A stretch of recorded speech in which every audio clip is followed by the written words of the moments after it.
So fitness is evolving. It started with conventional gymmings, जहाँ पे gyms used to be there with sauna steam conventional. Upgrade होते होते वो इस level पे आए हैं कि पीपल नो नाउ कि ब्रांडेड इक्विपमेंट से क्या फ़ायदा होगा या बायोमैकेनिक्स क्या होते हैं. And now with all this change coming in, group pics and functional is gonna be big, and then bigger will be technology, wearables. आज की डेट में भी Apple watch, Samsung, Fitbit, everything is there. But the next big thing is going to be everything is going to be integrated. The personal training might get online also.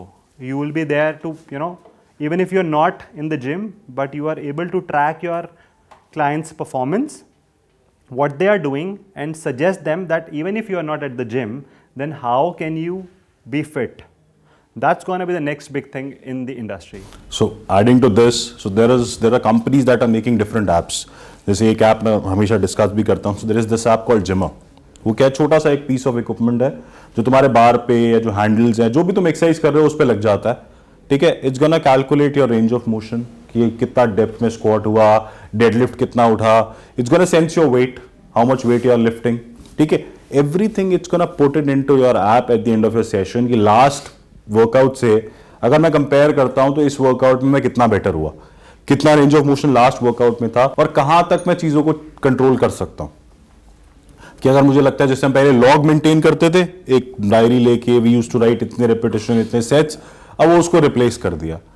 Range of motion को उसने enhance कर दिया कि आपको पता है कि अगर इतना रेंज ऑफ मोशन नहीं हुआ, that means I haven't done the right thing. So that means technology is getting smarter.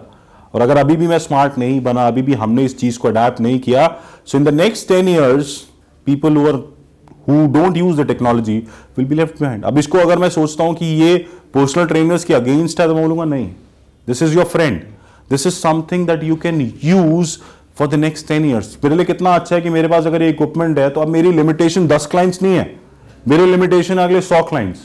मेरे को अब किसी के साथ बैठ के 1.5 घंटा 1 घंटा स्पेंड नहीं करना.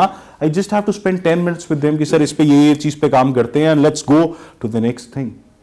So how I can use technology to be my friend rather than making it my enemy. पिछले 10 साल में जितने लोगों ने, अगर आप देखोगे, राइज किया है, दैट इज जितने ब्रांड्स ने राइज किया, that is all based on technology. Taxi service को उठा लीजिए, होटल्स को उठा लीजिए, इवन फूड जाइंट्स को उठा लीजिए, सबके साथ टेक्नोलॉजी का प्लेटफॉर्म अटैच हुआ है. Even for now for fitness. So this is the next revolution जहां पे टेक्नोलॉजी एक बहुत बड़ा रोल प्ले करेगी.